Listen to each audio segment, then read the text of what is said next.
Shalom, shalom, shalom to all of you. Thank you so much for coming to this channel, Baruch Haba B'Shem Yahuwah. Today we do the last part of a very interesting, you can say in-depth study that is all about the deeper meaning of the book of Ephesians. And the study is called Sit, Walk and Stand. And what does this mean? And through this study we get a deeper understanding again of the book of Ephesians. And so I suggest that if you read, if you listen again to this study, please read the book of Ephesians yourselves again with this information in your mind. Alright, the last chapter is called Stand. Finally, be strong in the Most High Yahuwah and in the strength of His might. Put on the whole armor of Yahuwah, that ye may be able to stand against the wiles of Hashatan, or the devil, that ye may be able to withstand in the evil day, and having done all, to stand. Stand therefore, having girded your loins, having put on the breastplate, having shod your feet, taking up the shield and the helmet and the sword, praying and watching.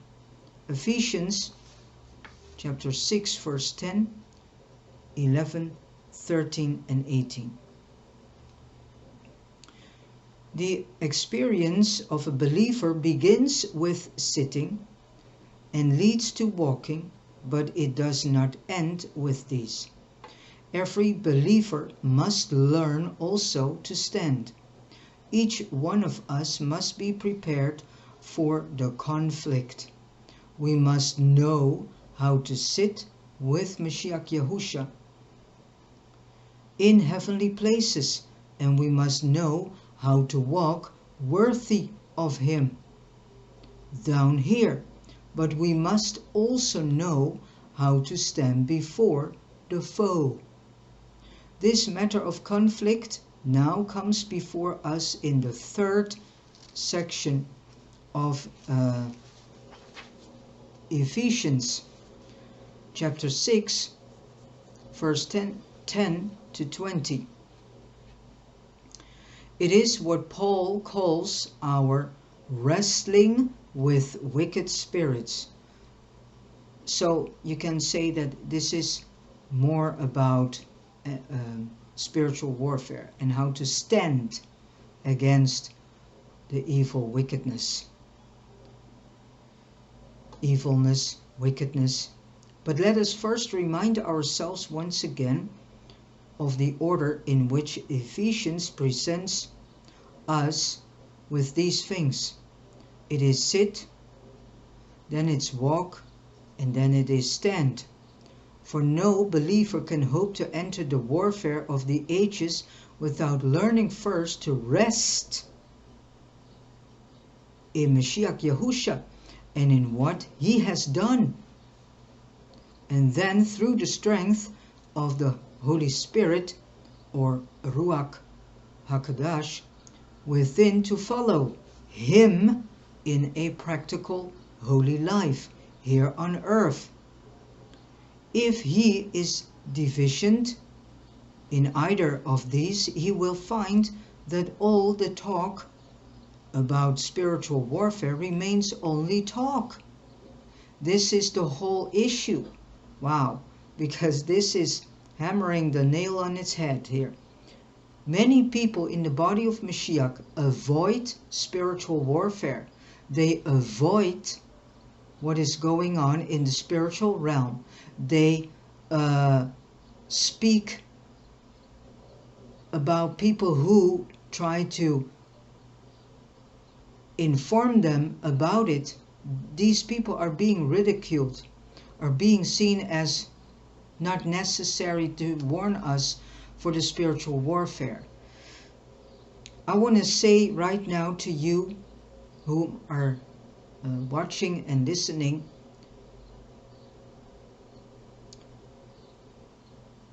I see a lot of people around me possessed. I see a lot of demon activities in people. And people, it will become worse and worse. I see things going on in the body of Mashiach that is being steered up and controlled by demons and unclean spirits. I see the unclean spirits and demons in people arise. Also in those whom are immersed. There is a trap in the land of believers that they say, I am immersed, so I don't have to deal with these things anymore, because I am immersed. I am in Yahuwah, and He protects me, and so I don't have to do anything. That is utter nonsense. Because you are immersed in Yahuwah, Yahusha Mashiach Elohim, you are dealing with a high level of warfare, and the more your lamp is filled, the more Yahuwah's light can be manifested and spread and radiate through you, the more attacks you get. And I see a lot of people right now in the body of Mashiach that are dealing with all sorts of unclean spirits and demons that are hanging around them.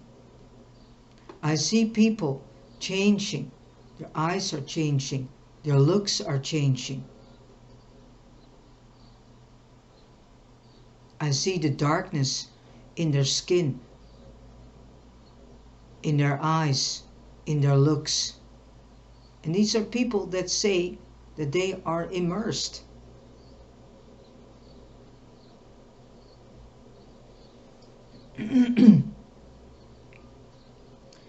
So I proceed. He will never know its reality. Hashatan, for many known as Satan, but again, Satan is a title, it's an office, it's not actually a being, because there are many Satans. This world is ruled by many Satans. So, whom are these? These are the fallen, what is called angels, the fallen seed.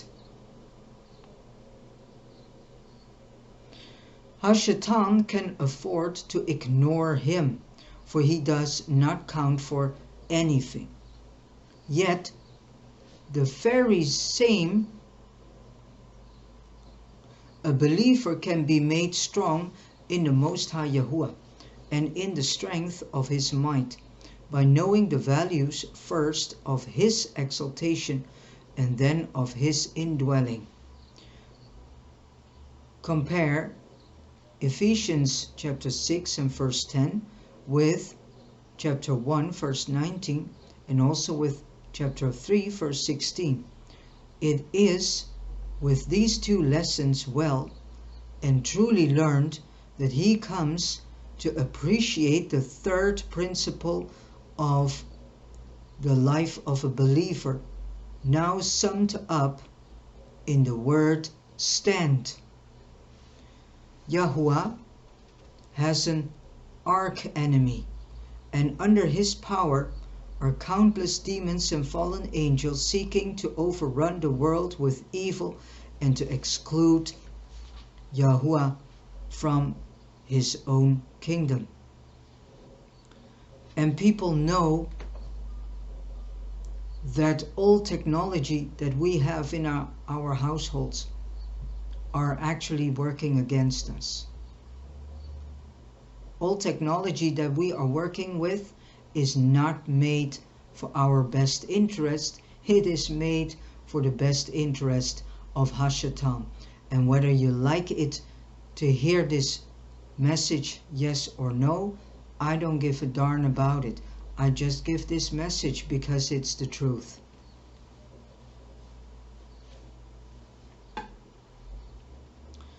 This is the meaning of verse 12. It is an explanation of things taking place around us. But we see that more people are walking dead. So these people have no clue what is happening around them. They don't have a clue what is truly happening around them because they are already walking dead. And I see them more and more. I see more people whom have no spark of life in them, whom are completely detached from their body. And are being run and steered by demons and unclean spirits whom are controlling them. And yeah, it is really sad to see this all happening. We see only flesh and blood ranged against us. That is to say, a world system of hostile kings and rulers, sinners and evil men, whom are all controlled by high-level principalities. No, says Paul, our wrestling is not against thee, but against all these principalities, against the powers, against the world rulers of this darkness and evilness, against the spiritual hosts of wickedness in the heavenly places. In short, against the wiles of Hashatan himself and his armies, as I say. Two thrones are at war. Yahuwah is claiming the earth for his dominion, and Hashatan is seeking to usurp the authority of the Most High Yahuwah. Through hybridization of the race and hybridization of Yahuwah's children, what is going on here is that Hashatan is trying to confiscate the birthright of Adam. And the seed of Adam is becoming more wicked with the day. But the majority of the people in the body of Mashiach doesn't want to see this, nor acknowledge. No, they avoid.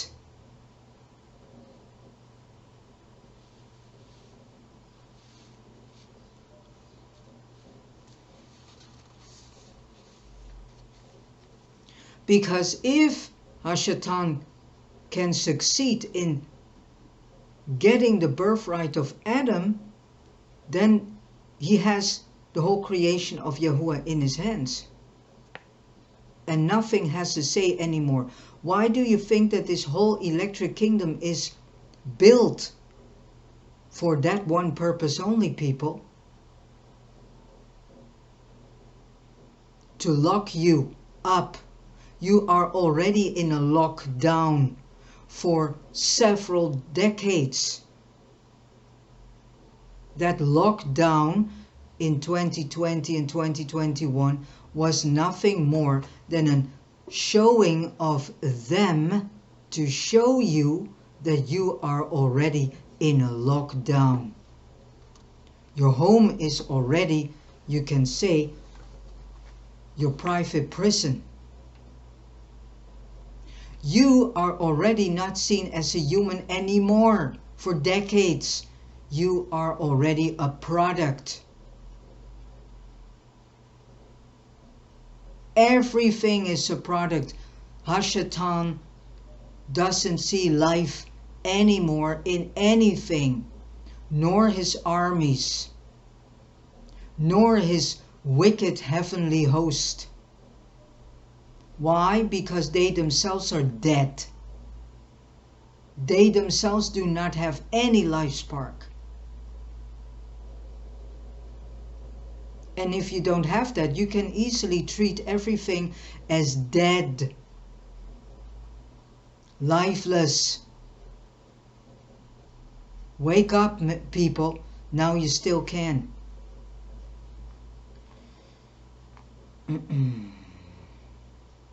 The assembly is called to displace Hashatan from his present realm and to make Mashiach Yahusha head over all. Well, that's the whole problem. As long as there is too much war going on in the body of Mashiach, the body of Mashiach itself, better known the body of Yahuwah, and where people are not doing what they need to do and should do, how then can Yahuwah be the head of things, of that body? If many are in war with each other, are striving with each other, are doing everything to stand above one another. So,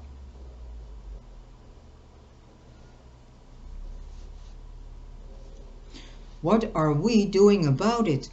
I want now to deal with this matter of our warfare first in general terms, in relation to our personal lives as a believer, and then in a more special sense in relation to the work of the Most High entrusted to us.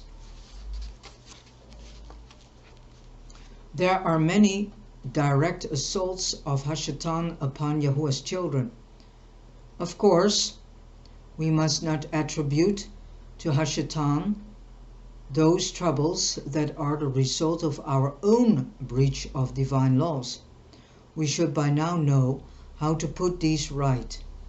But there are physical attacks upon the saints, attacks of the evil one upon their bodies and minds, of which we must take serious account.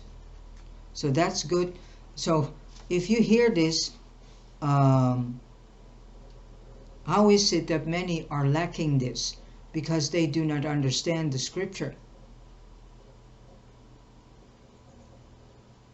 And they don't have the correct Ruach, or known as the correct Holy Spirit.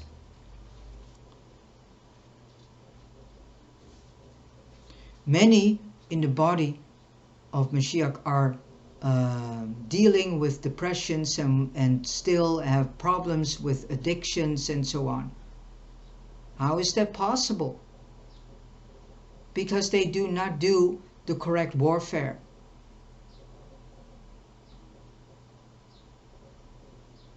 They do not read the word as you need to read the word. They do not ask the right questions to the Most High Yah.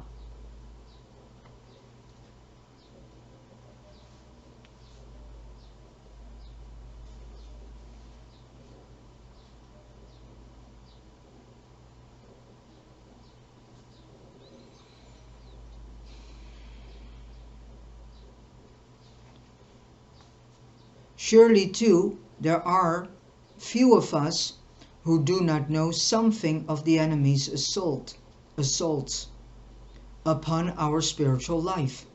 Are we going to let these pass unchallenged? Well, many forsake to go through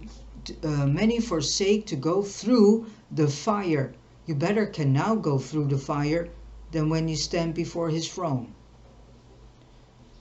We have our position with the Mashiach and within Yahusha in the heavenlies, and we are learning how to walk with him, and thus how to walk with the Most High Yah before the world. But how are we to acquit ourselves in the presence of the adversary?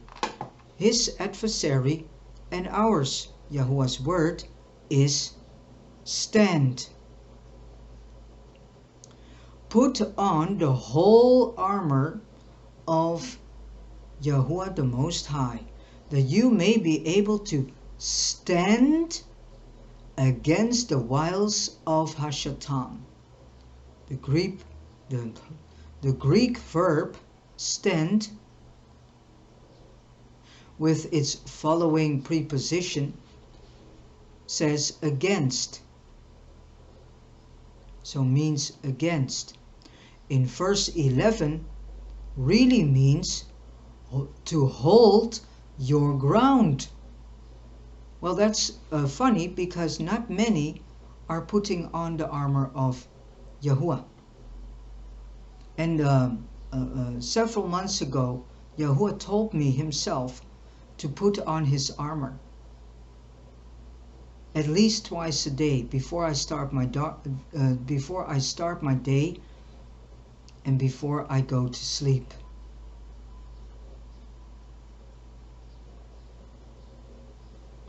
How many people are doing this? Many, if you say this, say, that's not necessary because I'm immersed now. I don't need that anymore.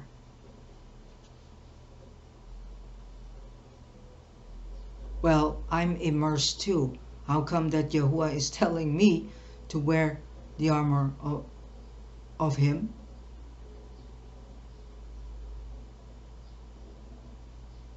So that means that Yahuwah finds it necessary to say this to me because he knows that I need to do this, to stand firm and to stay firm and to hold my ground. There is a precious truth hidden in that command of Yahuwah. It is not a command to invade a foreign territory. Warfare in modern parlance would imply a command to march. Armies march into other countries to occupy and to subdue. Yahuwah has not told us to do this.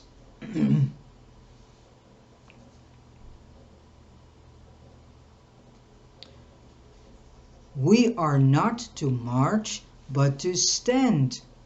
The word stand implies that the ground disputed by the enemy is really Yahuwah's. So if you put on Yahuwah's armor, what are you doing? You make sure that not more territory of Yahuwah is being usurped by Hashatan.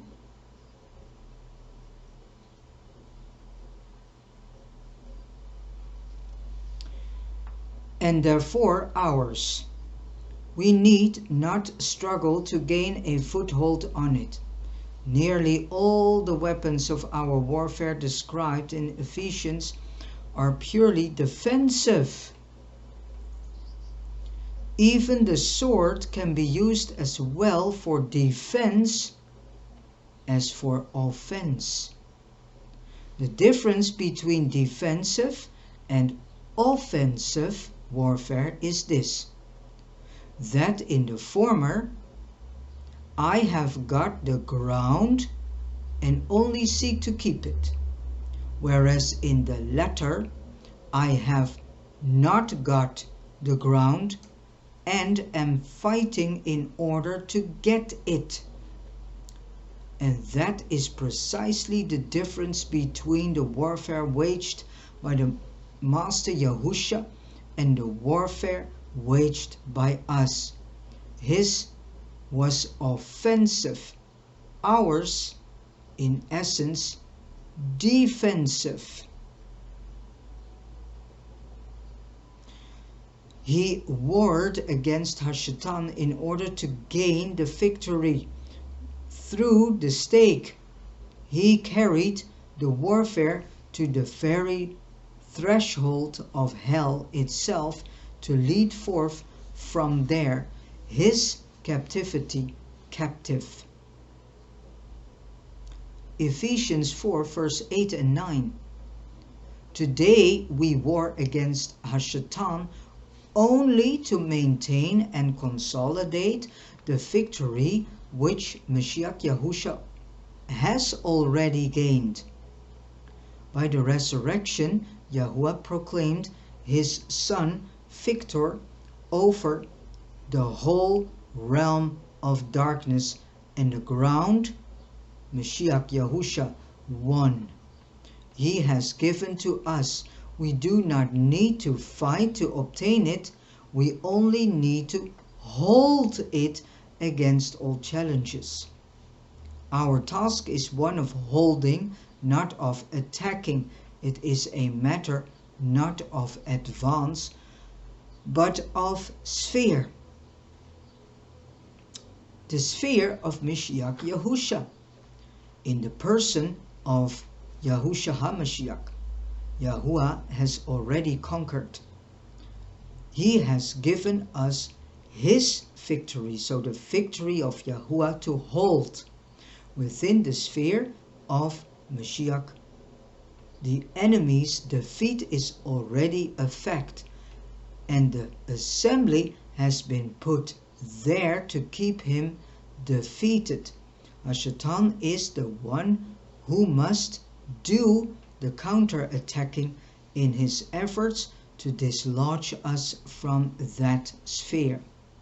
For our part, we need not struggle to occupy ground that is already ours.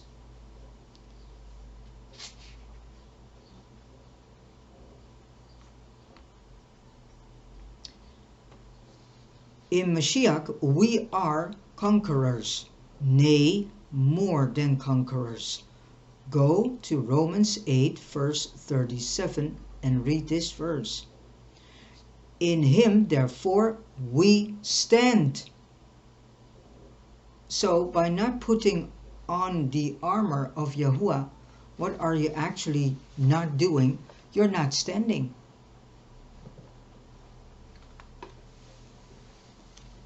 You are not standing. You are not holding ground to what Mashiach Yahusha has done for us, has made able for us, that the ground wouldn't be completely usurped.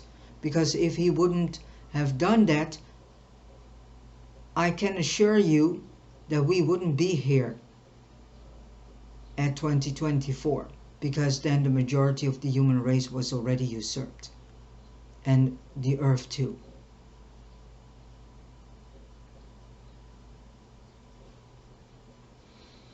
Thus today we do not fight for victory, we fight from victory. We do not fight in order to win, but because in Mashiach we have already won. Overcomers are those who rest in the victory already given to them by their Most High Yahuwah. When you fight to get the victory, then you have lost the battle at the very outset. Suppose Hashatan sets out to assault you in your home or in your business. Difficulties mount up. Misunderstandings arise, a situation that you can neither deal with nor escape. Threatens to overwhelm you. You pray, you fast, you struggle and resist for days, but nothing happens. Why? You are trying to fight into victory, and in doing so are relinquishing to the enemy the very ground that is yours. For victory is still for you a distant thing, somewhere ahead of you, and you cannot reach it.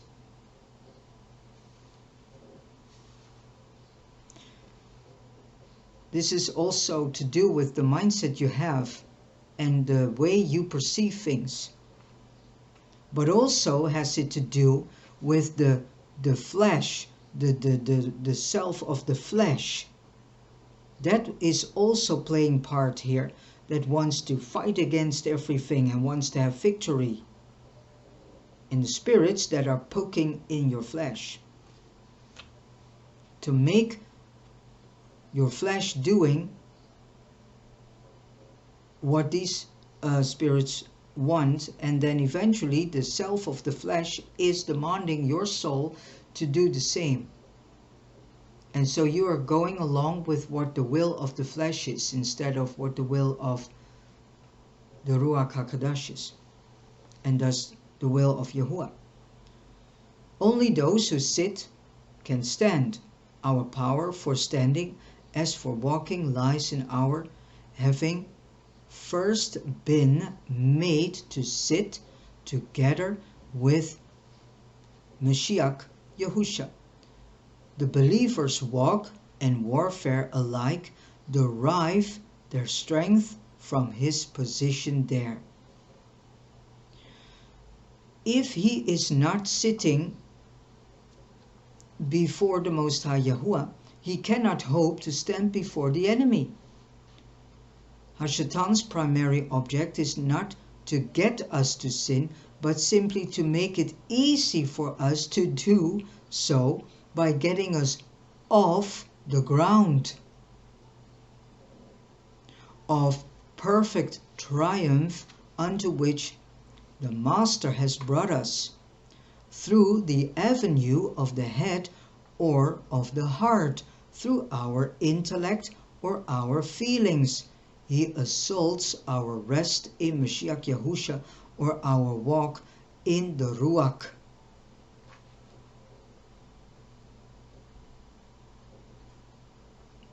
But for every point of his attack, defense armor is provided. The helmet and the breastplate, the girdle and the shoes. While over all is the shield of faith to turn aside his fiery or fiery darts. Faith says Mashiach is exalted. Faith says we are saved by his grace. Faith says we have access through him. Faith says he indwells us by his Ruach HaKodesh. See for this Ephesians chapter 1 verse 20, chapter 2 verse 8, chapter 3 verse 12 and verse 17. Because victory is his, therefore it is ours. But that's the whole point. We are not claiming it. We are not claiming this victory by seeing it as ours. That's what I mean with claiming it. It's actually seeing it, acknowledging it, that the victory is ours. The majority of believers in the body do not want to acknowledge that the victory is theirs through the Mashiach. They do not see this. They do not want to acknowledge this. So they are striving. And from striving, what do you get? You sink into your flesh, because striving is a flesh thing. You don't have to strive. But better works is put your armor of Yahuwah on and sing a song. Better said, worship Yahuwah. But that's the whole point. Many do not want to acknowledge that they already have this victory. They are not living in this victory that Mashiach Yahusha has given to us through his deed at the stake.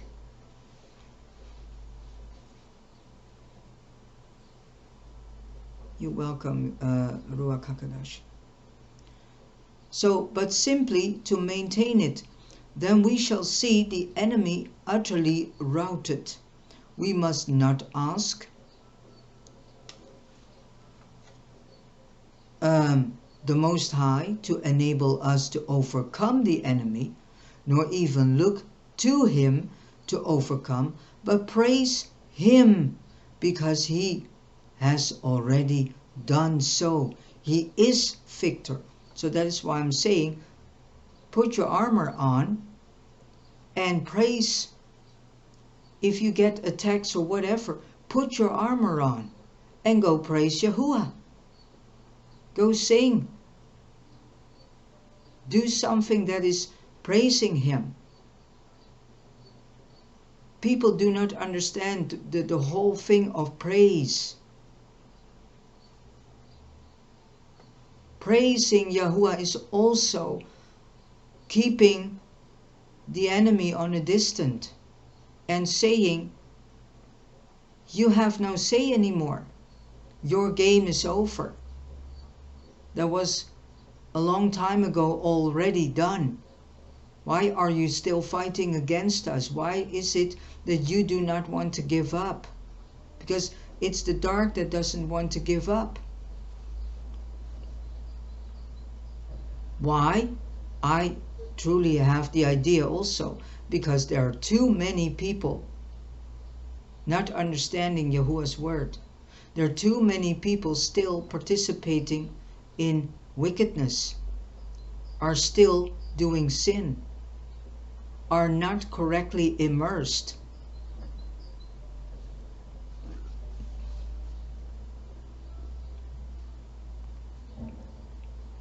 And all these things that I've named so far, that is food for the enemy to keep stand, you know, to keep themselves alive.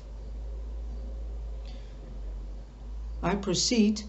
It is all a matter of faith in Him. In who? In Yahuwah, Yahusha, Mashiach Elohim. If we believe the Most High, and thus if we believe in Mashiach Yahusha, we shall not pray so much. We shall not pray so much, but rather we shall praise Him, the Most High. So that is why the Most High Yahuwah, Elohim, the Almighty Kadash One, has told me to pass on information about prayer, because we have a lack of in-depth understanding about prayer, and there are many people who use prayer in a wrong way. It is a great tool in warfare, but you need to know what type of prayers you have to pray. What type of prayers are there? What are the situations that you use prayer?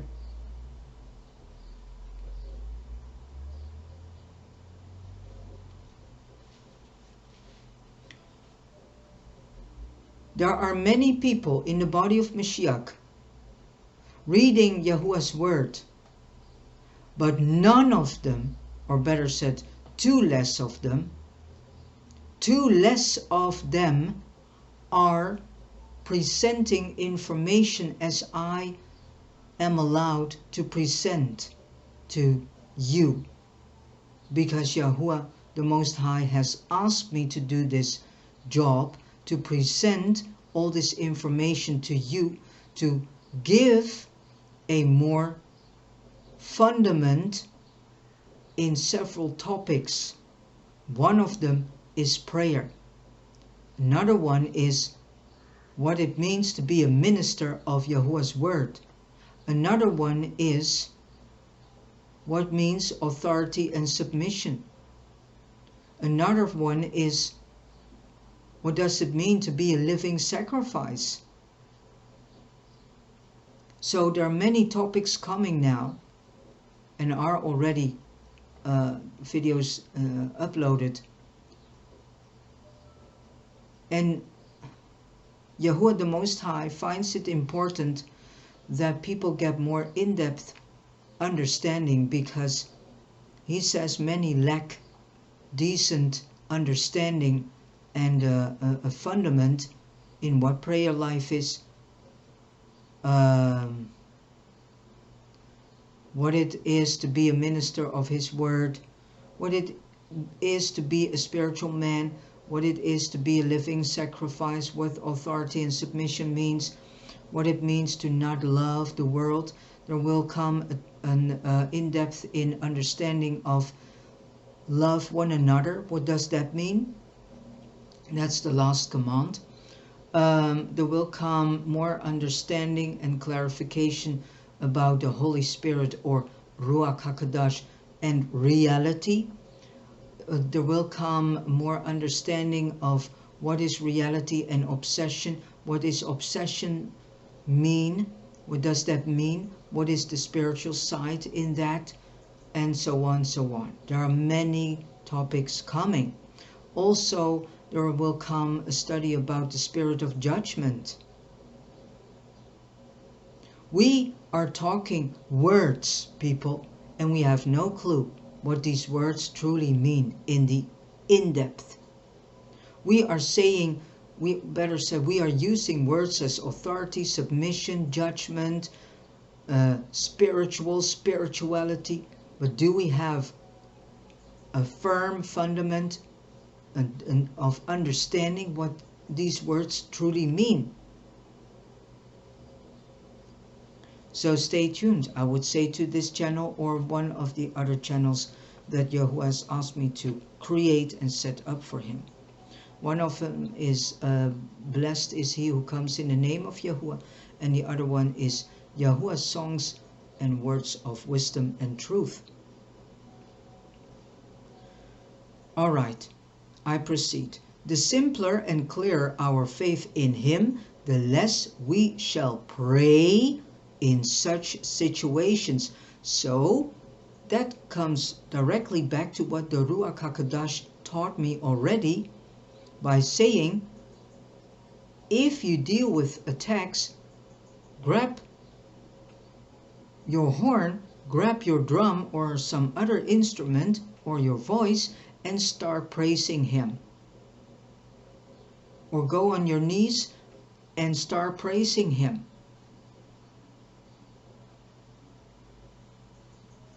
But because our eyes, physical eyes, cannot see what is happening at that same moment when you do such a thing in the spiritual realm, we have no clue of the impact it has. That's the whole thing. And the more we shall praise, let me say again, in Mashiach we are already conquerors.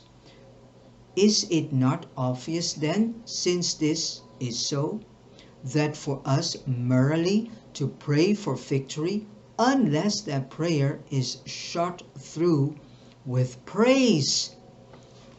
So here comes another very important aspect which I do since recent now.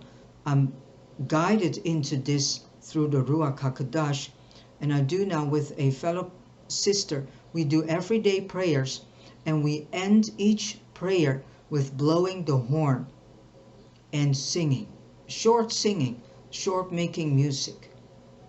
Not only it brings, it's not prayer after prayer.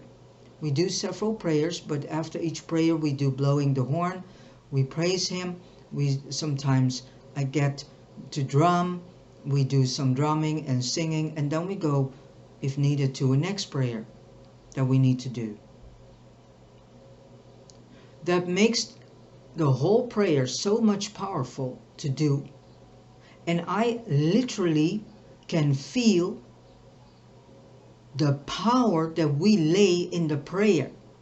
And I feel the energy that's laid in the prayer becomes stronger and stronger. By doing the praising, by blowing the horn, by singing, by drumming, by just praising. After each prayer, praising. And I felt literally that the prayer itself became very powerful. And by also thanking all those ministering messengers whom are sending your prayer to the Most High.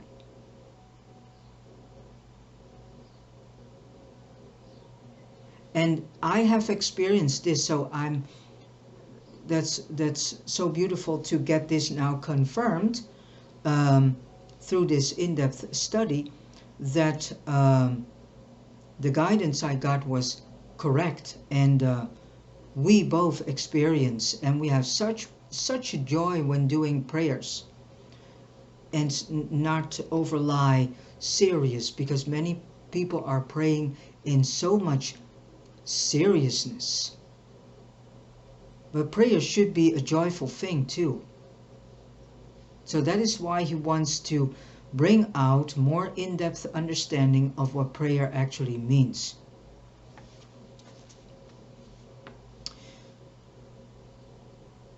Unless that prayer is shot through with praise. must be to court defeat by throwing away our fundamental position. Let me ask you, has defeat been your experience? Have you found yourselves hoping that one day you will be strong enough to win? Then my prayer for you can go no further than that of the Apostle Paul to his Ephesian readers. I want to say here a testimony. Yesterday we did a prayer for a brother who had troubles with a wound in his jaw where a molar was extracted, and the wound became more painful. So we did a prayer, and then I got from the Ruach instructed to blow the horn. And so I said to her, we have to blow the horn as long as that is needed. So we did. And I truly felt what a tremendous power it gave to the prayer. And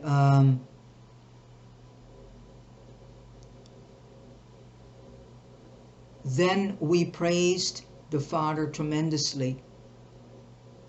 And then we did another prayer for another person. But the fact that I so clearly felt the power that we laid in the prayer for this person, by ending and closing the prayer with a tremendous praise to the Most High and with the blowing of the horn. What many people do underestimate, and that is something we,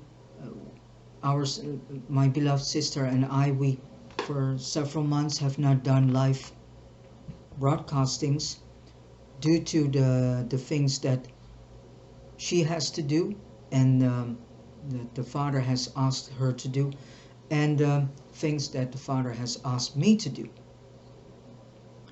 But what we did was prayer, and then we blew the horn. And we blew the horn 3 times with opening and 7 times at the end. 7 also stands for closing. 7, the number 7 has several meanings. And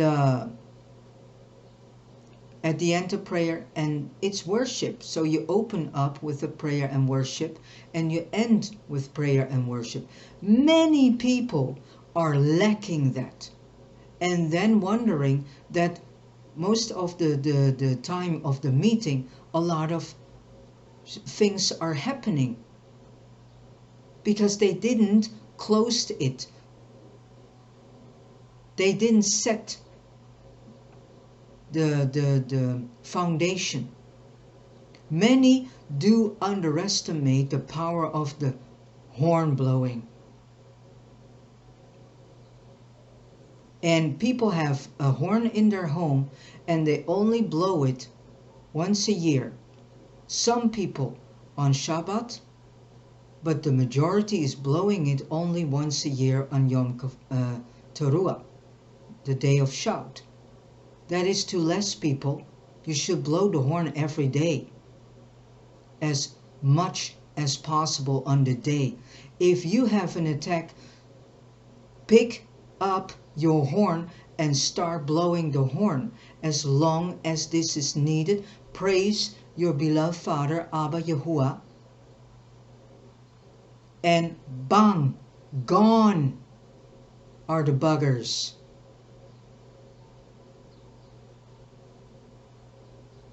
And there are people now coming, that these are the false teachers, false shepherds, whom are saying, oh, blowing of the horn is nonsense.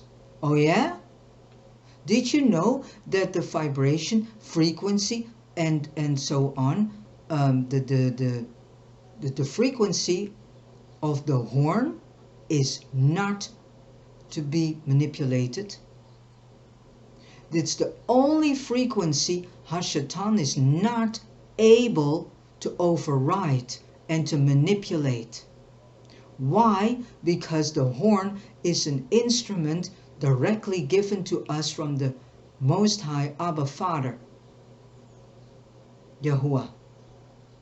It is his sound. And he shall not tolerate that his sound will be manipulated. That's why Hashatan has a tremendous hate against that horn sound. It's still a wonder that we can buy them. But that's because Abba Father Yahuwah makes it possible that we still can buy these horns.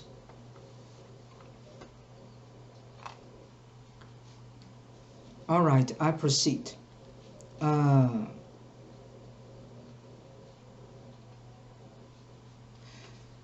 It is that Yahuwah may open your eyes anew to see yourself seated with him who has himself been made to sit, far above all rule and authority and power and dominion and every name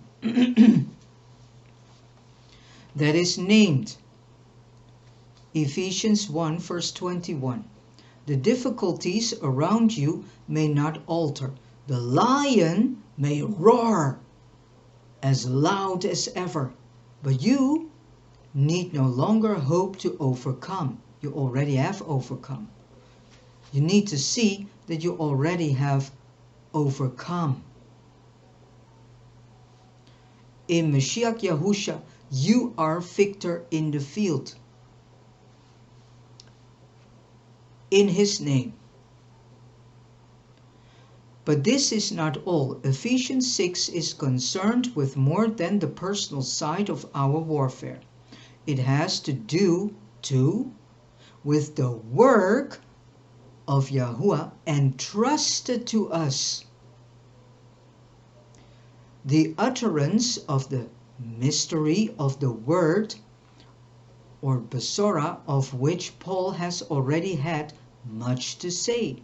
See Ephesians chapter 3, verse 1 to 13.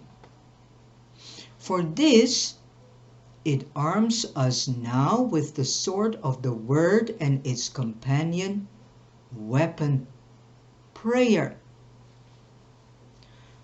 Take the sword of the Ruach, which is the word of the Most High Yah, with all prayer and supplication, praying at all seasons in the Ruach, and watching thereunto in all perseverance and supplication for all the saints, and on my behalf, that utterance may be given unto me in opening my mouth to make known with boldness the mystery of the Besorah, the word for which I am an ambassador in chains, that in it I may speak boldly as I ought to speak.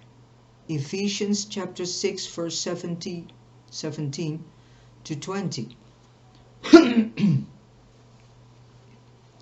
I want to say something more about this warfare in its relation to our work for Yahuwah, for here we may encounter a difficulty. It is true, on the one hand, that our Master Yahusha is seated far above all rule and authority, and that all things have been put in subjection under his feet. Ephesians 1 verse 21 and 22. Clearly, it is in the light of this completed victory that we are to give thanks always for all the things in the name of our Master Yahusha HaMashiach. Ephesians 5 verse 20. And know that we then also give thanks to the Most High Yah at the same time. Yet, on the other hand, we have to admit that we do not yet see all things subject to him. There are still, as Paul says, hosts of wicked spirits in the heavenly places, dark evil powers behind this world's rulers, occupying territory that is rightly his, that is rightly belonging to the Most High Yahuwah. Because Yahusha is Yahuwah. How far are we correct in calling this a defensive warfare? We do not want to be falsely presumptive. When therefore, and under what conditions are we justified in occupying territory that is outwardly the enemy's, and holding it in the name of Mashiach Yahusha? Let us take the word of Yahuwah to help us here. What does it tell us about prayer and action in the name? Consider first the following two passages. Verily I say unto you, what things soever ye shall bind on earth shall be bound in heaven, and what things soever ye shall loose on earth shall be loosened in heaven. Again I say unto you, that if two of you shall agree on earth as touching anything that they shall ask, it shall be done for them. For where 2 or 3 are gathered together in my name, there am I. The book of Matthew, chapter 18, verse 18 to 20. And then there is another verse. In that day ye shall ask me no question. Verily, verily, I say unto you, if ye shall ask anything of the Father, he will give it you in my name. Hitherto have ye asked nothing in my name. Ask and ye shall receive, that your joy may be made full. In that day ye shall ask in my name. John 16, verse 23, 24, and 26. None can be saved without knowing the name of Yahusha, and thus Yahuwah. And none can be effectively used of Yahuwah without knowing the authority of that name. The Apostle Paul makes it clear that the name to which Yahusha alludes in the above passages is not simply the name by which he was known while here among men. To be sure, it is that very same name of his humanity. But it is that name invested now with the title and authority given to him by Yahuwah the Almighty One, after he had become obedient to death. Philippians chapter 2, verse 6 to 10. It is the outcome of his suffering, the name of his exaltation and glory. And today it is in that name, which is above every name, that we gather and that we ask of Yahuwah. This distinction is made not by Paul alone, but already by Yahusha himself in the second passage quoted above. Hitherto ye have asked nothing. In that day ye shall ask. John 16, verse 24 and verse 26. For the disciples, that day will differ greatly from the now of verse 22. Something they do not have now, they will receive then. And having received it, they will use it. That something is the authority that goes with his name.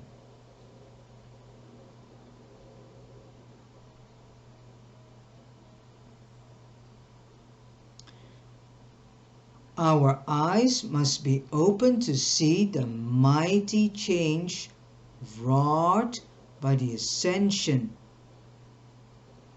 The name of Yahusha certainly establishes the identity of the one on the throne with the carpenter of Nazareth.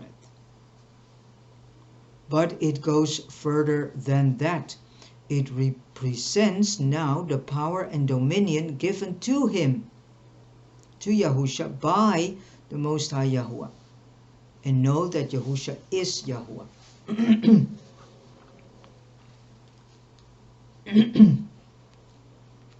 A power and a dominion before which every knee in heaven and on earth and beneath the earth must bow. Even the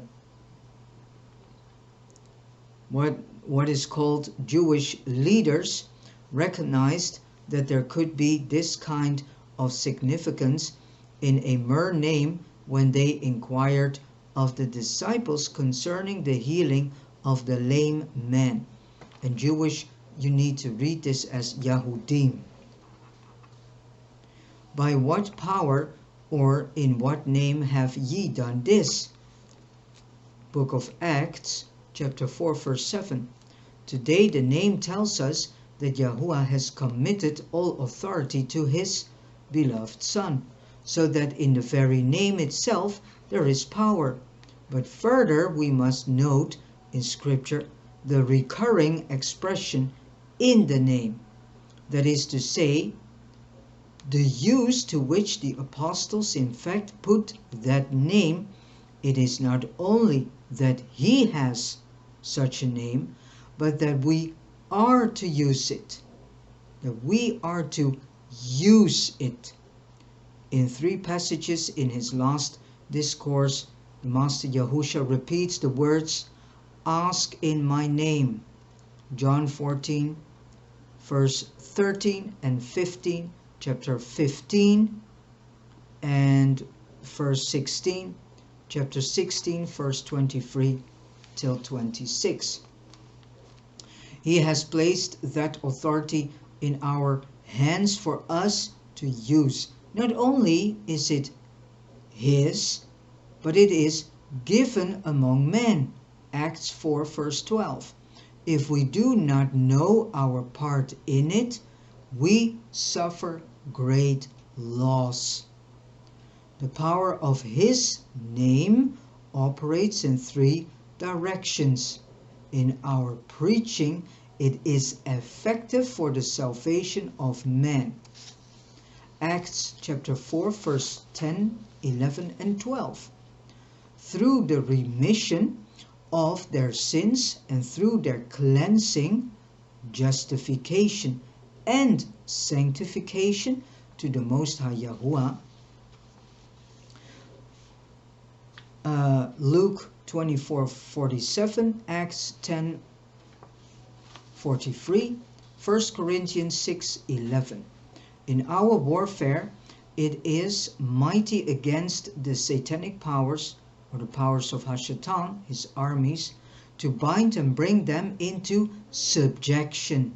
Mark 16, verse 17, Luke 10, verse 17 to 19, Acts 16, verse 18.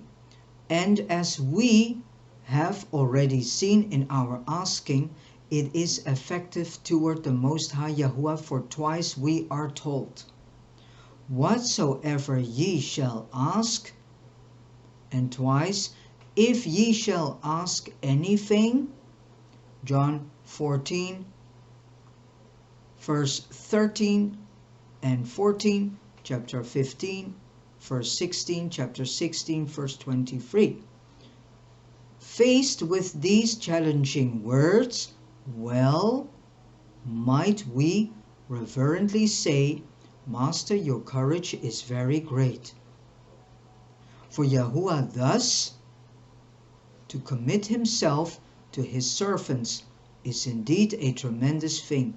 Glance now with me at 3 incidents in the Acts book which serve to illustrate this further.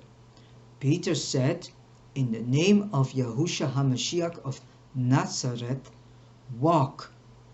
Acts 3 verse 6. Paul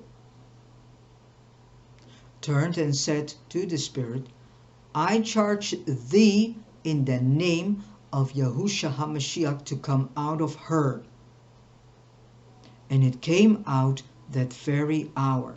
Acts 16 verse 18. Certain exorcists took upon them the name over them that had the evil spirits, the name of Master Yahushua, saying, I adjure you by Yahushua, whom Paul preacheth. And the evil spirit answered and said unto them, Yahushua I know, and Paul I know, but who are ye? Acts 19 verse 13 and 15.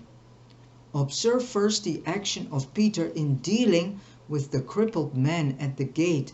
He does not kneel and pray and ask the mind of the master first. At once he says, walk. He uses the name as if it were his to use, not something far away in heaven. With Paul at Philippi, it is the same. He senses in his spirit that the satanic activity or the has gone far enough. We are not told that thereupon he pauses to pray. No, his is a true walk before the Most High Yah. And because this is so, he can, as a custodian of the name, take action almost as though the power were in himself. He commands the evil spirit, and the evil spirit flees that very same hour. What is this? It is an example of what I shall call God's, or better said YAHUAH'S, committal. So, of himself to man. So, it is an example of what I shall call YAHUAH'S committal of himself to man. Yahuwah has committed himself to his servants to act through them as they take action in the name. That is why it is said Yahushua, Yahuwah.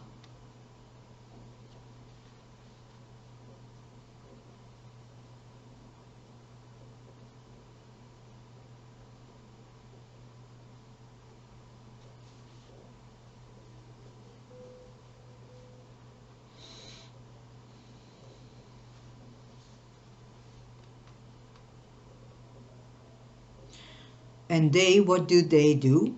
It is clear that they do nothing of themselves. They use the name. That's it. It's not us that is doing all these outcastings of devils and whatsoever. That is Yahuwah working through us, because we are using the name Yahusha.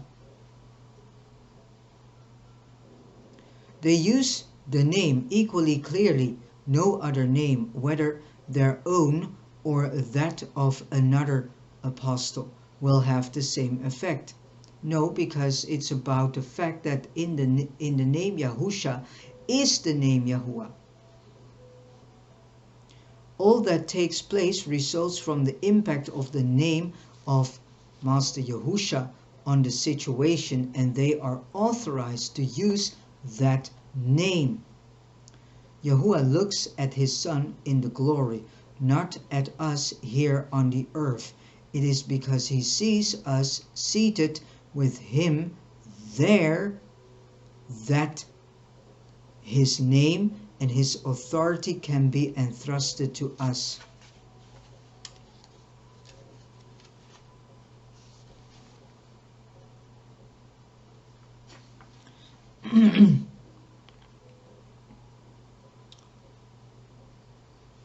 A simple illustration will help to make this clear.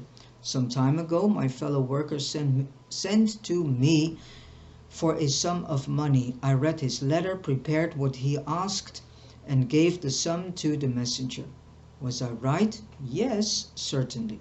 The letter bore my friend's signature, and to me that was sufficient. Should I instead have asked the messenger his name and age and employment and native place, and then perhaps sent him away because I objected to what he was? No, by no means, for he had come in my friend's name, and I honored that name. All right, it's quite a long piece. We are already in 1 hour and 2, and I still have to go 1, 2, 3, 4, 5, 6, 7, 8, 9, 10, 11, 12, 13, 14, 15, 16 and a half pages. So I'm going a bit faster. The divine self-committal. It is a mighty thing that Yahuwah has done in thus committing himself to his assembly. In so doing, he has entrusted to his servants the greatest possible power, that of one whose dominion is above every name that is named, not only in this world, but also in the one that is to come. Ephesians 1 verse 21. Yahusha is now exalted in heaven, and all his work of saving men, speaking to their hearts and working for them miracles of his grace, is done through the medium of his servants as they act in his name. Thus, the assembly's work is his work. The name of Yahusha is in fact Yahuwah's greatest legacy to the assembly. For where such a self-committal of Yahuwah is really operative, he himself takes responsibility for what is done in that name. And Yahuwah desires so to commit himself, for he has allowed himself no other means for completing his task.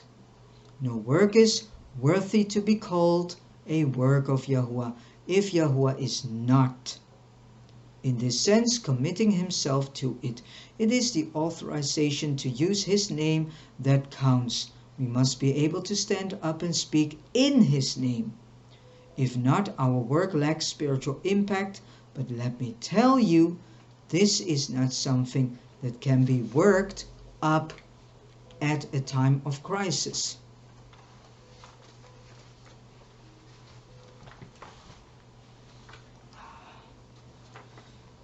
I think I go to split this section in two, because it will be otherwise almost more than 2.5 hours.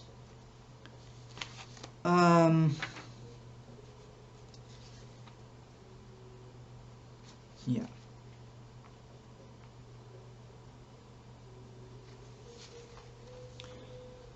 At a time of crisis, it is the fruit of obedience to the Most High Yah of a resulting spiritual position known and maintained. It is something we must have already if it is to be available in a time of need. Yahusha I know, and Paul I know. Praise the Most High Yah for the second. The evil powers recognize the Son. The Besorah gives us plenty of evidence of this, but there are those also who are in union with the Son, and they too count in Hades. The question is, can Yahuwah commit himself thus to you? Let me illustrate again. I keep it short, these illustrations, otherwise it takes too long.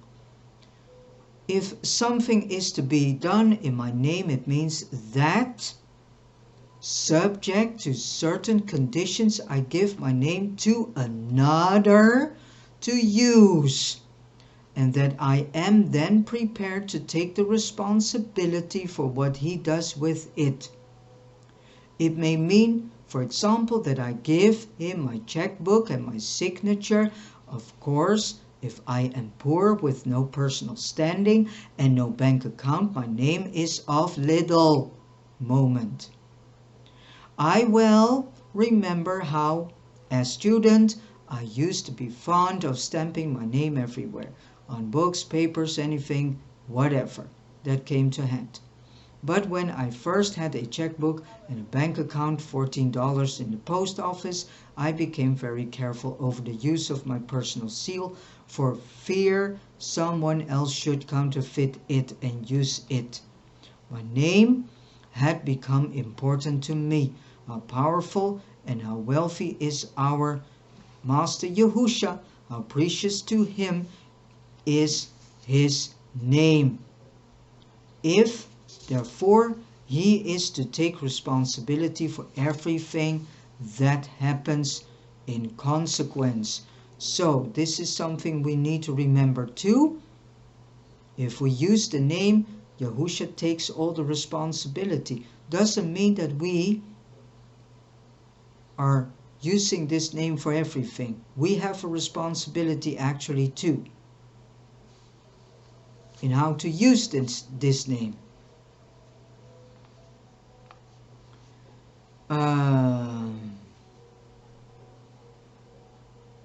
Briefly, let me outline 4 essential features of a work to which Yahuwah can fully commit himself. The first vital need is of a true revelation to our hearts of the eternal purpose of Yahuwah.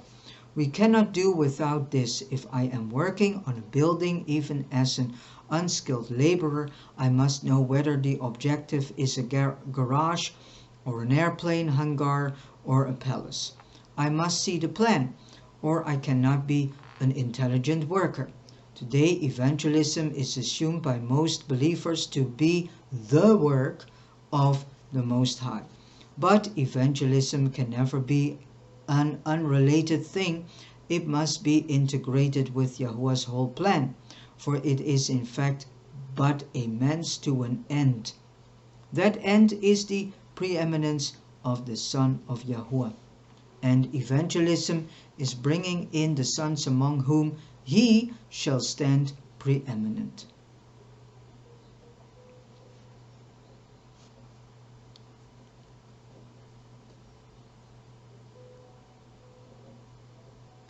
So Yahuwah is always seeking those who will cooperate with him today in that preparatory warfare. It is a question of the identification of my purpose with the eternal purpose of the Most High Yahuwah.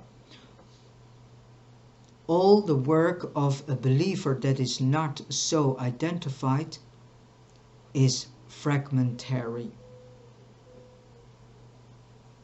and unrelated.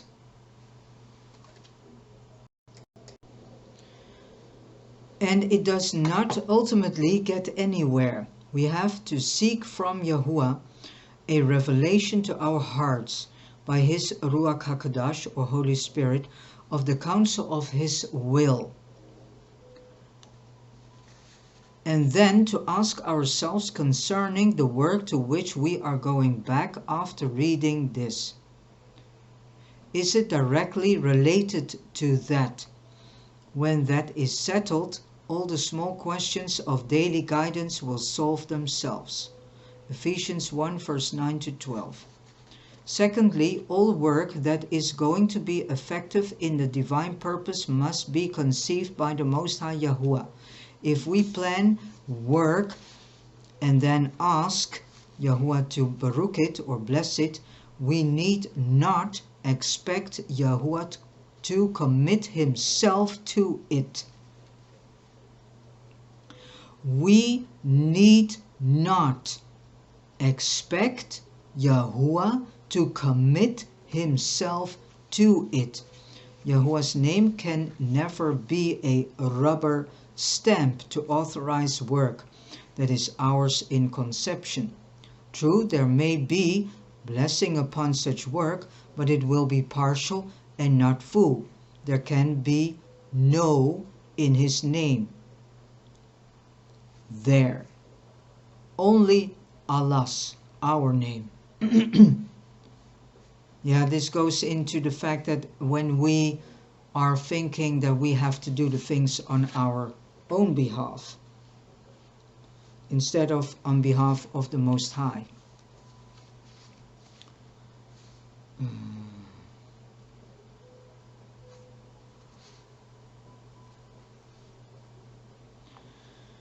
The Son can do nothing of himself. How often in the book of Acts we find the Holy Spirit's prohibitions. We read in chapter 16 how Paul and those with him were forbidden of the Ruach HaKodesh to speak the word in Asia. Chapter 16 verse 6, and again, the Ruach of Yahusha suffered them not. Yet this book is the book of Acts of the Ruach HaKodesh or Holy Spirit, not of his inactivities. Too often we think that the actual doing is what matters. We have to learn the lesson of not doing. Wow. Of keeping quiet for him. We have to learn that if Yahuwah does not move, we dare not move. When we have learned this, then it is that he can safely send us forth to speak for him. I must have, therefore, a knowledge of Yahuwah's will in my particular sphere of work. Out of that knowledge only should the work be initiated. The abiding principle of all true work of a believer is laid in this. In the beginning, Genesis 1 verse 1.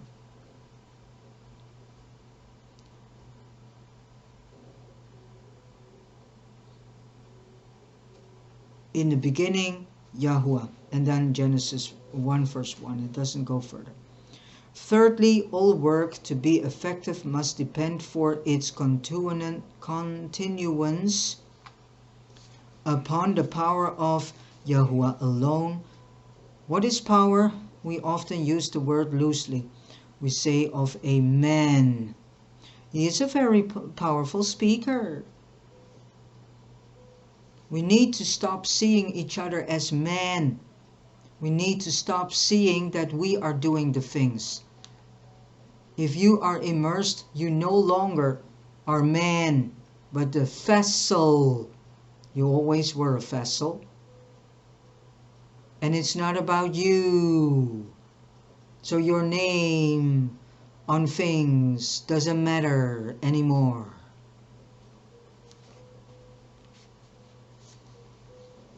Because it's not your hands that are producing the things. If you are immersed correctly, then Yahuwah works through you. So the things you're doing are never yours. So stop putting your name on the things that you're doing, because it's not necessary. It's not you who is doing it.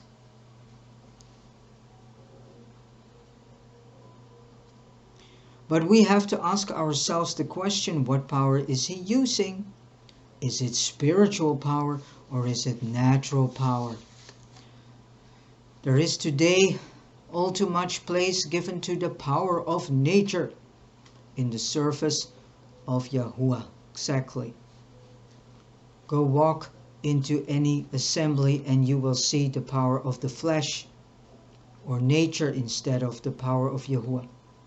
We have got to learn that even where Yahuwah has initiated a work, if we are trying to accomplish it in our own power, Yahuwah will never commit himself to it.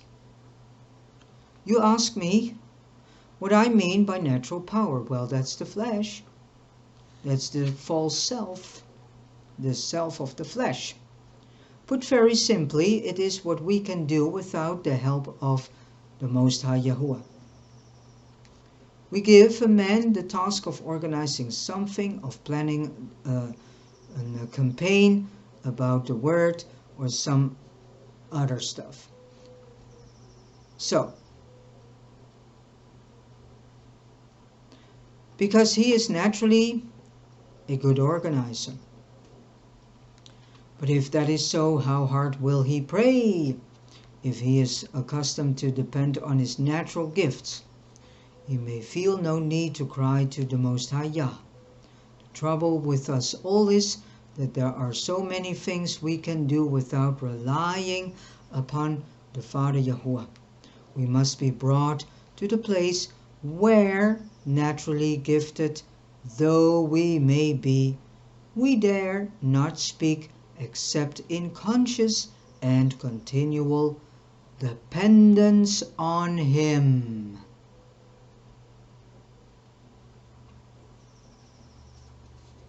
Stephen described Moshe after his Egyptian education as a man mighty in his words and works. Act 7 verse 22. Yet after Yahuwah had dealt with him, Moshe had to say, O my master, I am not eloquent, neither heretofore, nor since thou hast spoken unto thy servant, for I am slow of speech and of a slow tongue. Exodus 4 verse 10. When a born orator comes to the place of saying, I can't speak, then he has learned a fundamental lesson and is on the road to real usefulness for the Most High Yah. That discovery involves a crisis and then a lifelong process, both of them implied surely in Luke's expression, baptized into the name, or better said, immersed into the name. Acts 8 verse 16 and chapter 19 verse 9.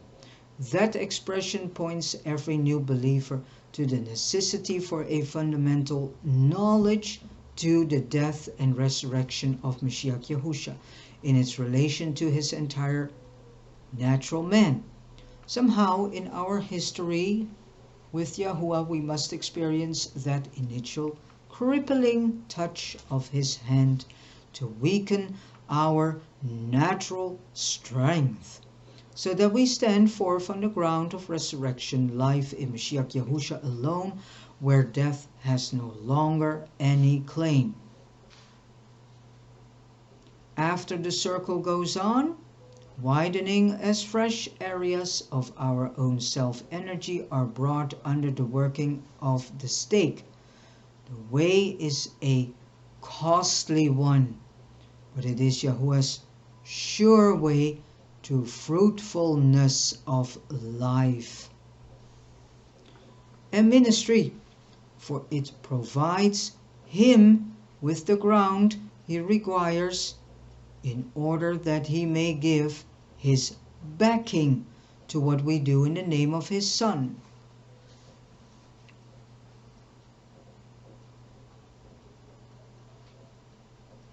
Yahuwah is speaking. When we come to an end of our works, his works begins. Thus the fire in the days to come and the stake today affect the same thing. What cannot stand the stake today will not survive the fire later. If my work, which is done in my power, is brought to death, how much comes out of the grave? Nothing. Nothing ever survives. Nothing ever survives the stake but what is holy of Yahuwah in Mashiach Yahusha. Yahuwah never asks us to do anything we can do. He asks us to live a life which we can never live, and to do a work which we can never do. Yet by his grace we are living it and doing it. The life we live is the life of Mashiach, lived in the power of the Most High Yahuwah. And the work we do is the work of Mashiach, carried on through us by his Ruach, whom we obey. Self is the only obstruction to that life and to that work. May we each one pray from our hearts, O Master, deal with me. Finally, the end and object of all work to which Yahuwah can commit himself must be his glory. This means that we can get nothing out of it for ourselves, because that ourselves idea is gone if you are correctly immersed. It is a divine principle that the less we get of personal gratification out of such a work, the greater is its true value to the Most High Yah. There is no room for glory to man in the work of Yahuwah. So, that said, throw away all these naturalness, because it doesn't work and it's of no use. Just follow what Yahuwah is ordering you to do and stay true to Yahuwah. True, there is a deep, precious joy in any service that brings him pleasure and that opens the door to his working. But the ground of that joy is his glory and not man's. Everything is to the praise of the glory of his grace. Ephesians 1 verse 6, verse 12 and verse 14.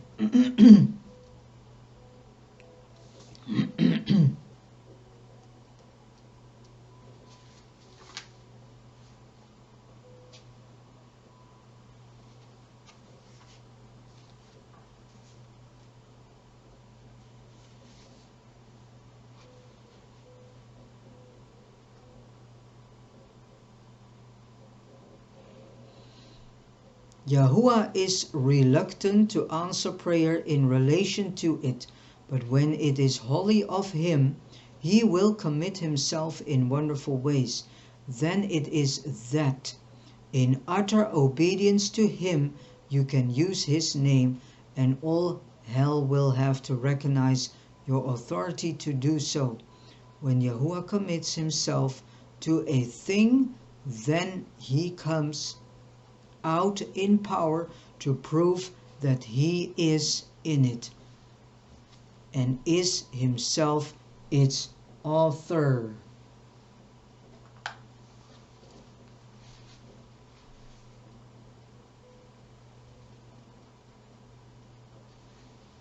The Yahuwah of Elijah or Eliyahu. Let me give you, in closing, an experience of my own. A few years after the beginning of our work, we entered upon a period of severe testing. There were days of disappointment and near despair.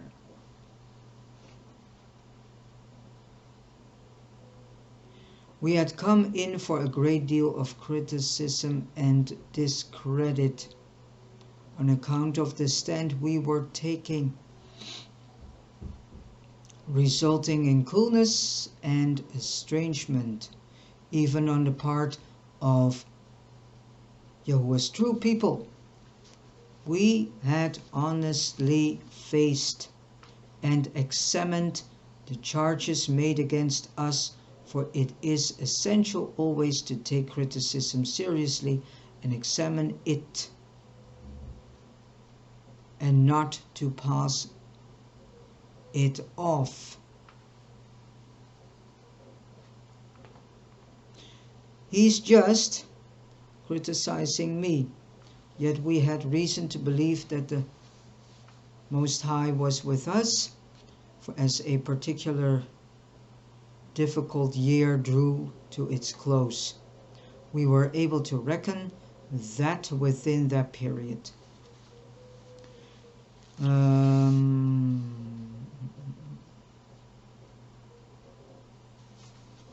Do I need to read that? Yeah, this is a whole experience of someone.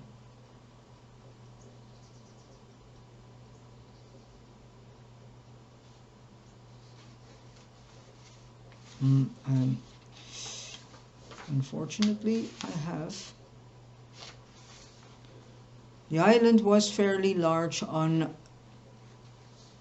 the island was a fairly large one with a big main village of 6,000 stoves.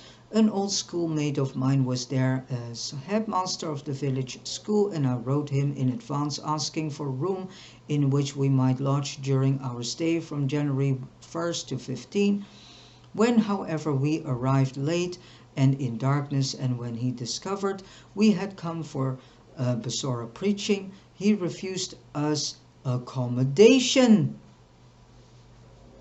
So we sought through the village for somewhere to lodge until eventually a herbalist had pity on us and took us in, making us quite comfortable on planks and straw in his attic. It was not long before the herbalist became our first comfort, but though we labored systematically and hard, and though we found the people of the village most courteous, we had very little fruit from the island, and we began to wonder why this was. January the 9th, we were outside preaching. A brother in our group with some others was in one part of the village and suddenly asked publicly, "Why will none of you believe?" Some in the crowd replied at once, "We have a God, one God, and he has never failed us. He is an effective God," but then in smaller letters. "How do you know that you can trust him?" asked this brother. "We have held his festival procession every January for 286 years. The chosen day is revealed by divination beforehand, and every year without fail. His day is a perfect one, without rain or cloud," was the reply. When is the procession this year?" "It is fixed for January 11 at 8 in the morning. Then said this brother impetuously, "I promise you that it will certainly rain on the 11th. At once there was an outburst of cries from the crowd. "That is enough. We do not want to hear any more preaching. If there is rain on the 11th, then your God, better said, your Yahuwah, is the Yahuwah." I was elsewhere in the village when this occurred. As soon as I heard of it, I saw that it was most serious. The news had spread like wildfire, and before long, over 20,000 people would know about it. What were we to do? We stopped our preaching at once and gave ourselves to prayer. We asked the Most High to forgive us if we have and had overstepped ourselves. I tell you, we were in deadly earnest. What had we done? Had we made a terrible mistake? Or dare we ask the Most High Yah for a miracle? The more you want an answer to prayer from the Most High Yah, the more you desire to be clear with Him. There must be no doubt about fellowship, no shadow between. If your faith were in coincidence, you could afford to have a controversy with Him, but not otherwise. We did not mind being thrown out if we had done something wrong. After all, you can't drag Yahuwah into a thing against his will.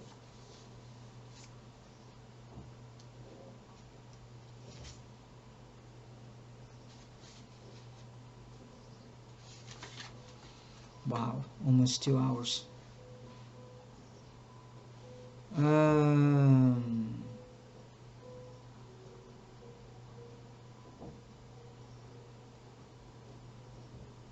Up to this point we had feared to pray for rain. Then like a flash there came the word to me. Where is the Yahuwah of Elijah or Eliyahu? It came with such clarity and power that I knew it was from Yahuwah. Confidently I announced to the brothers, I have the answer.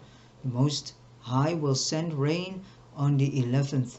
Together we thanked him, and then full of praise we went out, all 7 of us, and told everyone we could accept the devil's challenge in the name of the Most High Yah, and thus in the name of Yahusha, and we would broadcast our acceptance. That evening the herbalist made 2 very pointed observations. Undoubtedly he said that their God was an effective God. The devil was with that image. So it was a paganistic fallen one, their so-called God.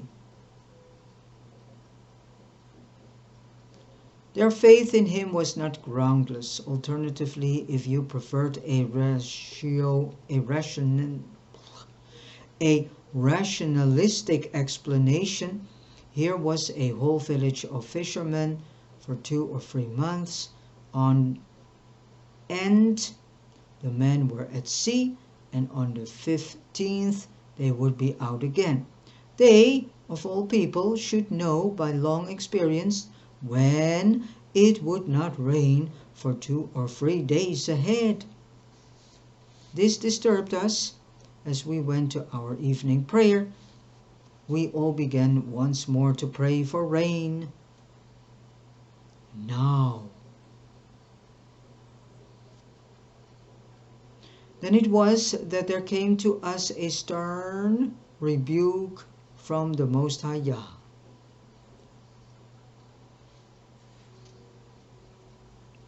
Where is the Yahuwah of Elijah? Were we going to fight our way through this battle, or were we going to rest in the finished victory of Mashiach Yahusha? What had Elisha done when he spoke those words? He had laid claim in his own personal experience to the very miracle that his master Elijah, now in the glory, had himself performed. In the New Testament terms, he had taken his stand by faith on the ground of a finished work. We confessed our sins again.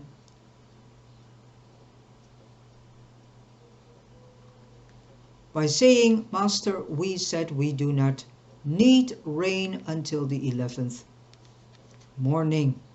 We went to bed, and next morning, the 10th, we set off for a neighboring island for days preaching.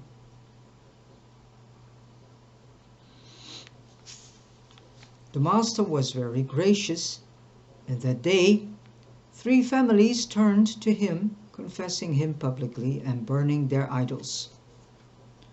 We returned late, tired out, but rejoicing. We could afford to sleep late tomorrow. I was awakened by the direct rays of the sun through the single window of our attic. This isn't rain, I said.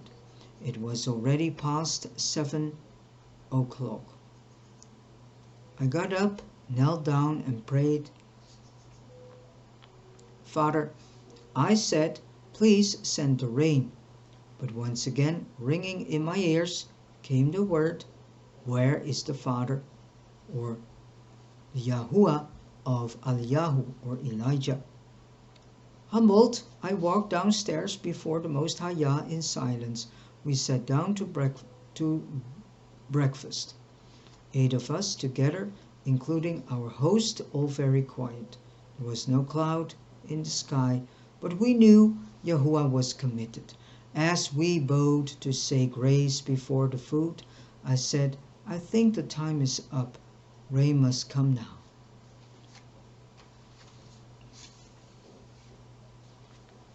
We can bring it into the Master's remembrance. Quietly we did so, and this time the answer came with no hint whatever of rebuke in it. Where is the Yahuwah of Elijah? Even before our Amen, or Aman, better said, we heard a few drops on the tiles. There was a steady shower as we ate our rice and were served with a second bowl. Let us give thanks again, I said. And now we asked Yahuwah, the Most High, for a heavier rain. As we began on that second bowl of rice, rain was coming.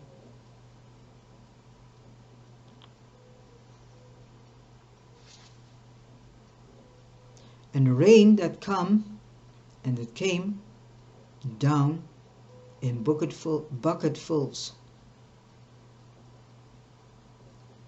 By the time we had finished, the street outside was already deep in water, and the 3 steps at the door of the house were covered. This reminds me actually of the situation at Mount Carmel with the ox.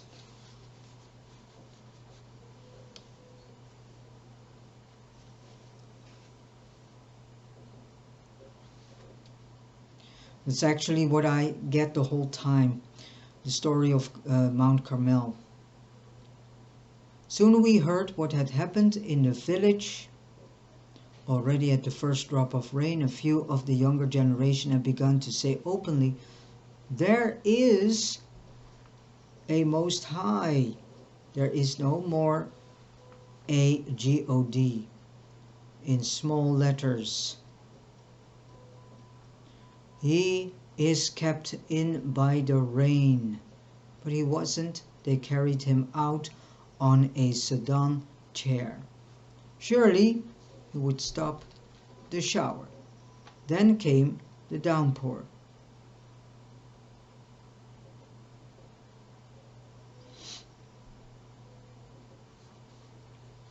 After only some 10 or 12 yards, 3 of the coolies stumbled and fell. Down went the chair, and there went their little God with it, fracturing his jaw and his left arm. Still determined, they carried out emergency repairs and put him back in the chair. Somehow, slipping and stumbling, they dragged or carried him halfway round the village. Then the floods defeated them. Some of the village elders, old men of 60 to 80 years, bareheaded and without umbrellas, as their faith in their false God weather required, had fallen and were in serious difficulties.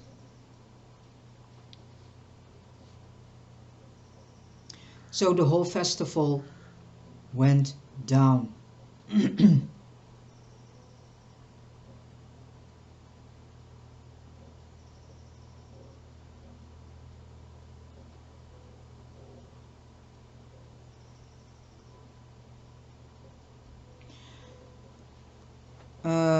We went to prayer, and the Most High sent rain on the 14th at 6 p.m.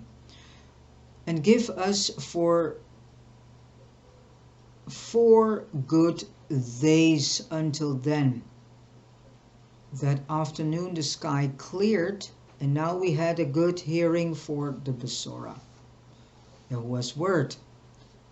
So Yahuwah gave us over 30 converts, real ones, in the village and in the island during those 3 short days. The 14th broke, another perfect day, and we had good meetings. As the evening approached, we met and again and again at the appointed hour. We quietly brought the matter to the Most High Yahuwah, his remembrance. Not a minute later, his answer came with torrential rain and floods as before. The next day our time was up and we had to leave.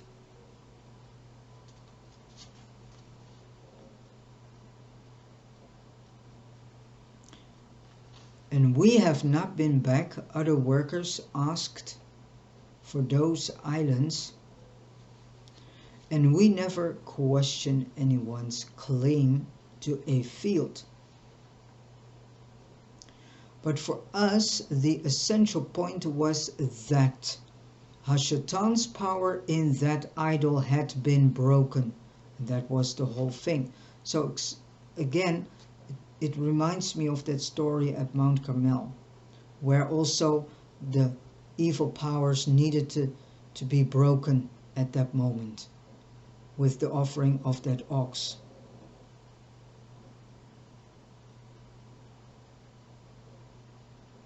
The salvation of souls would follow, but was in itself secondary to this vital and unchanging fact.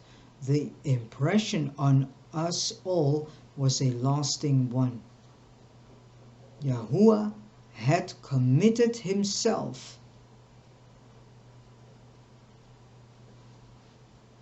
We had tasted the authority of the name that is above every name, the name that has the power in heaven and earth and hell. In those few days, we had known what it is to be, as we say, in the very center of the will of the Most High Yahuwah. Those words were no longer something vague or visionary to us. They described an experience we had ourselves been through. Together we had been granted a brief glimpse of the mystery of his will.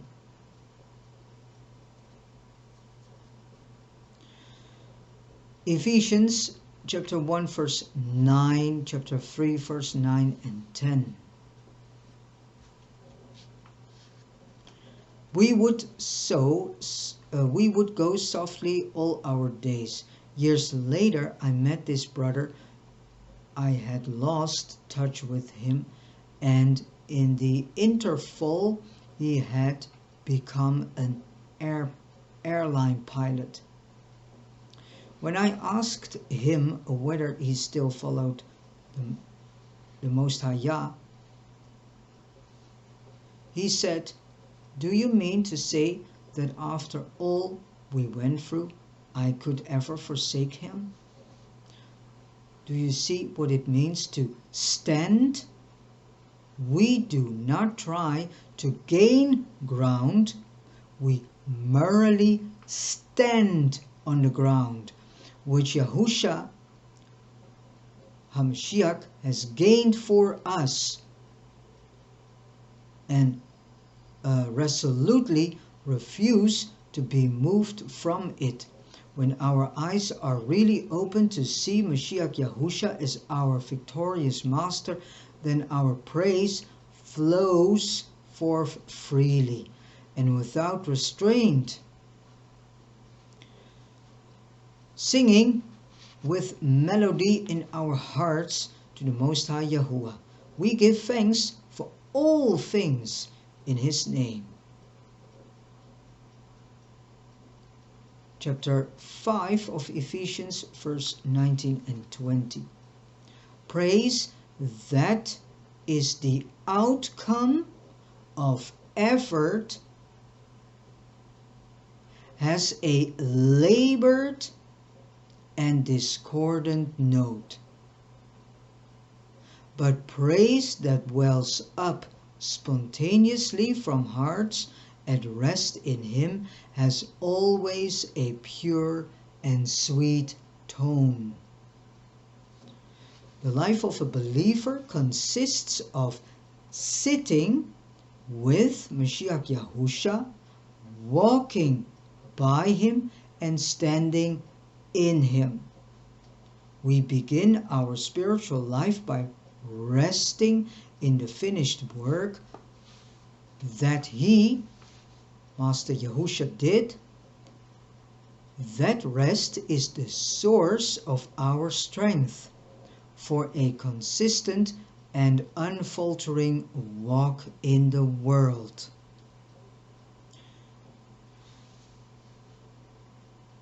And at the end of a grueling warfare with the host and hosts of darkness, we are found standing with him, Yahusha, better said Yahuwah, Yahusha Mashiach Elohim, at last, in triumphant possession of the field. Unto him be the glory forever. Ephesians 3, chapter 21. All right. With this said, I have come to the end of reading this study called Sit, Walk, and Stand, an in-depth study in the book of Ephesians. And it was a very long chapter, so I had to sometimes go through in a faster way, otherwise it would be more than 2 hours. All right. So thank you so much for watching this video, for listening to all these words, for listening to the message, for listening to the teaching that Yahuwah is teaching you. And thank you for coming to this channel, and please share the content on this channel, and especially the newest, the latest content, which are these in-depth study series. Please share them with as many as possible people, because there's a lot of valuable information in them. And it would be nice if you could do a donation to help me, this sister, to do and continue all the work that I do. And it, you know, it will be spent for things that is related to the Most High Yahuwah. So it would be nice if you could do this, and know if you do, you will receive a great baruching also. So thank you so much for it, and so that this, the service that I do, which ministry means service, but the service that I do on behalf and in name of the Most High Yahuwah to you, that I can proceed that also. I want to say one thing. I wish you all a very Baruch day. Do not forget to praise the Most High Yahuwah in all the things you say and do. And I say, Baruch haba b'shem Yahuwah. Hallelujah, hallelujah, hallelujah. Baruch Yahuwah, Baruch Yahuwah, Baruch Yahuwah. And I see you next time.